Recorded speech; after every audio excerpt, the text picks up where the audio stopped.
gone to Pittsburgh for what they call a diversified hockey festival. I've gone to St. Louis. I've gone to Fort Wayne for a fall classic. I've also gone to Chicago.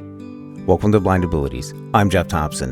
Today I'm excited to have Brady and Nick from the Minnesota Wild Blind hockey team. Brady is starting his fourth year on the Minnesota Wild Blind hockey team, and Nick is one of the managers of the team. Brady's going to tell us about his passion for hockey, how it all started, and how he got started in blind hockey. And Nick will follow up with more information and details on how you can get involved in Minnesota Wild Blind hockey. But first, we have a great announcement from SSB, and this is from Maddie, the peer ambassador, talking about a networking event for students and parents where they can learn more about career choices, the job market, and network with other students. And here's Maddie right now. Hi, I'm Maddie, and I'm one of SSB's peer ambassadors, and I'm here to share a special announcement about SSB's Student Career Networking event. This event is on Saturday, October 5th from 9 a.m. to 3:30 p.m. There will be a lot of good stuff there for everyone to check out. There will be a job fair-esque situation where there will be blind and low vision volunteers going to be there at their tables to talk to students and let them know a bit about their industry, how they got their job, any tips they have. They will be there for students to network with and to talk with to see what careers they may be interested in. Students can talk to these, blind and low vision adults who have gone through it already, know what it takes to get a job, live life independently. And so it'll be really valuable for students, and I think everyone will be able to learn a lot. This is a great event whether you're a blind student who knows exactly what they want to do and just wants to talk to some blind and low vision adults about how they got their job, like what their job is like, what they needed, what was college like, if that's something they're interested in. Or this event's also good for students who maybe don't know what they want to do and are interested in just exploring the different industries that they could become a part of and see what interests them. The schedule for this event is that from 9 to 12, that's when the whole job fair, networking, like talking to the various volunteers, kind of the one-on-one stuff will be going on. And then from noon to 1, there will be pizza, lunch, you can talk to your friends and stuff. Then from 1 to 3, there will be breakout sessions. So from 1 to 3, there will be breakout sessions. And the first session from 1 to 2 will be an employer panel. There will be a panel full of people who maybe are work in recruiting or HR. Students can learn about how accommodations work in the workplace, how to disclose your disability, what rights you have. This can be very beneficial to everyone, students and parents, just to know. These are really important things to know. Whether you're in the workforce or not currently, these are important things to be educated on. Then from 2 to 3, there will be a student breakout session as well as a parent breakout session. This is a great opportunity for students to connect as well as parents to connect and learn more about each other and, just talk and whatnot. Overall, this event, it's a really great opportunity for students to connect with people in the industry, people who blind and low vision, people who are working currently, other blind students. You'll see people there. It's a great way to get to know some new people, meet some new people, make those connections. And this also is a great opportunity for parents to learn about what could come in the future and connect with other parents. But it's really important that us as blind students that we understand that we're not locked into any certain careers just because we think that maybe there's only a few things that we can do. That's really not how it works. We have just as many career options as someone who isn't blind. So this is a great way and a great event to kind of explore some of those options and just find out what you're interested in and what you may want to do for your career. So again, this event will be on Saturday, October 5th from 9 a.m. to 3:30 p.m. Location is at 800 West Broadway Avenue, Minneapolis. This event is for people ages 14 to 24. So if you're interested and you want to come, you can register. There will be a registration link, as well as you can check out the Minnesota State Services for the Blind website. If you have any questions about anything, you can contact Shane DeSantis. Links are all in the show notes. And now I'm going to hand it over to the Minnesota Wild blind hockey team. All right, thanks, Maddie. Today, we got a player and a manager from the Minnesota Wild blind hockey team. Brady, could you introduce yourself? I'm Brady, and the thing I like about blind hockey best is you're playing the sport that I love and just meeting other people across the country. Brady, how did you get introduced to blind hockey? Before I got into blind hockey, I was listening to the Wild games on the radio. And then once I got interested into those, then we had to do some research of activities I was able to participate in. And once I was a fan of regular hockey, then we all of a sudden found blind hockey, and I just got interested. Well, not at first, but after a little bit. And then once I got interested, I joined our Minnesota Wild blind hockey team in 2021. Great. Brady, could you describe the details of blind hockey to our listeners? Blind hockey is played with a special puck. It is steel on the outside. It has ball bearings that make noise on the inside,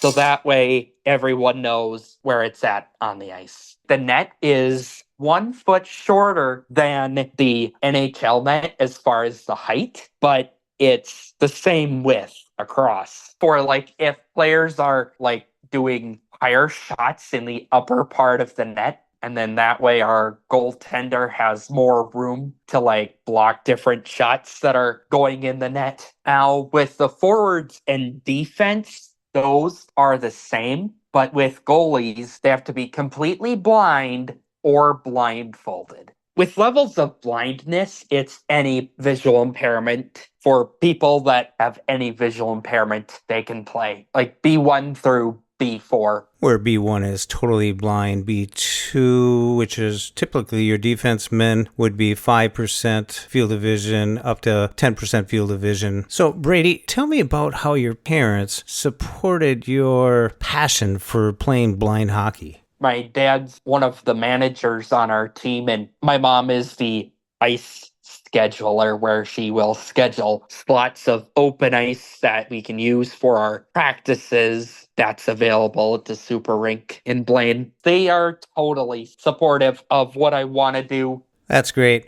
Now tell me about what it's like on the ice, navigating the ice. With people who navigate the ice, it's really nice. There's really nice coaches out there that can help you along, but everyone else, they're skating on their own, but they can have help from coaches and volunteers if they're starting or if they just need a little extra description.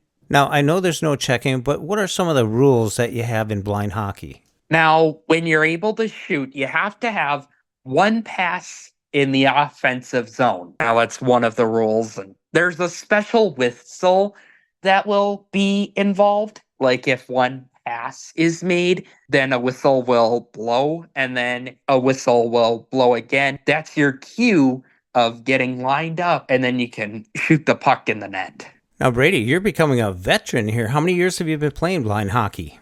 This is going to be my 4th year playing. And over the years, I know you and the team have traveled quite a bit. We've gone to Pittsburgh for what they call a diversified hockey festival, even though it was disabled, where everyone gets to participate in a tournament in the spring. I've gone to St. Louis for that kind of same setup. I've gone to Fort Wayne for a fall classic. I've also gone to Chicago for that. And then there's other places in Minnesota where we've been to 3M Arena at Mariucci is one place we got to skate at. XL Energy Center I've been to before. There was Tria Rink, the Roseville Skating Center. We've been to a lot of places, and we're hosting the Classic.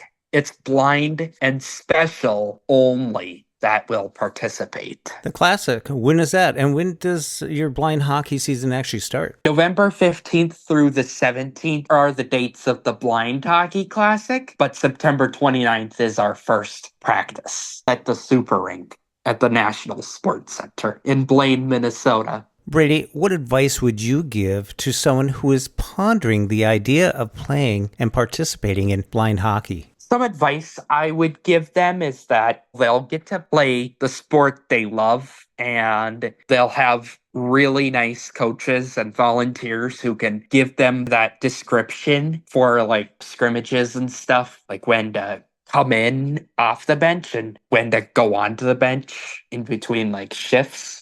Now, your dad, Nick, he's the manager. Yeah, he's One of the managers. one of them, yes. Hello. There he is. Hi, Nick. Hey. Former Minnesota blind hockey player, myself. And you stepped up into the manager spot. How's it going this year? So far, so good. Kind of quiet over summer, but we had the ability to do some training camps. We went out to Connecticut, actually. Oh, I was about to mention that. I didn't even notice. Yeah, so we have lots of great opportunities for fundraising and awareness. We'll be participating. Our first event for the year will be the team is actually joining for the Foundation Fighting Blindness Vision Walk on Saturday, and that's going to kind of kick off our season. And we'll start our first practice on the 29th and hit up almost every Sunday all the way to the end of March. We typically get 2 to 3 Sundays per month. And then we have a lot of special events mixed in there where we try to get either ice time or times where the team can get together. So we have events with the Wild, such as Split the Pots and program sales. And we have fun events like Hockey Without Limits. We have different collaborations we're doing with other blind hockey clubs. Like we'll go down to Rockford, Illinois with the Chicago Blind Hockey. They've invited us out to Philadelphia this spring. We're going to be attending the Canadian National Blind Hockey Tournament in Toronto in March. Yeah, lots of great opportunities. Lots of real fun times. Yes. Wow, that is a lot of opportunities. That's great. We've been really fortunate to have some great charitable organizations help us out and help offset the costs for a lot of our families and players. And so we're all about helping everybody grow as players and as humans. Yes. Nick, what advice would you have for parents who are considering getting their child involved? Because I'm sure there'd be a lot of questions. Yeah, people think hockey is this scary, aggressive sport.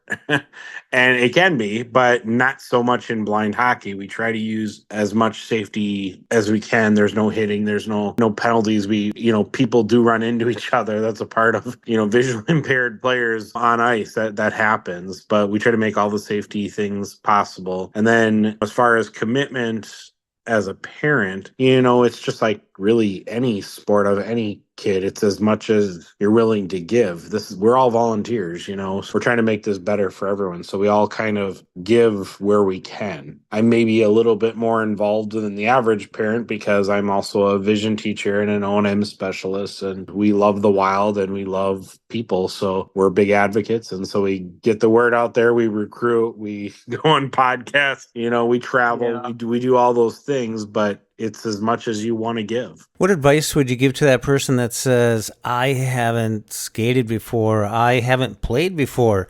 Is there room for them? Yeah, I think that's where a lot of players started. There's certainly the players that played and then lost their vision over time. And then there's players who have never played before. And most of the time, as long as there's not additional physical impairments, you can pick up skating pretty quick. We have most of our players maybe use a skating aid, and or in combination with one-on-one coaching with one of our coaches.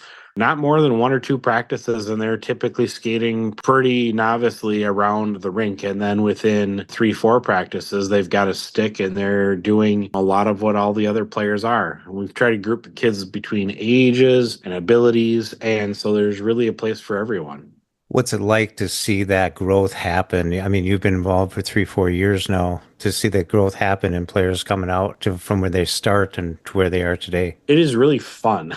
You see a lot of players that are very timid up front, and, to watch that humility to understand that, hey, I'm not very good. I can't skate very well, but hey, there's others just like me who started out not skating very well and then see them advance farther and farther and farther. And for some players, it also builds that self-confidence that they can do hard things. We know our players and our athletes can do hard things. They're literally proof of it. When somebody says, I'm sorry, blind hockey, what's that about? And they're like, yeah, no, it's legit. We can do hard things. This is what we're doing.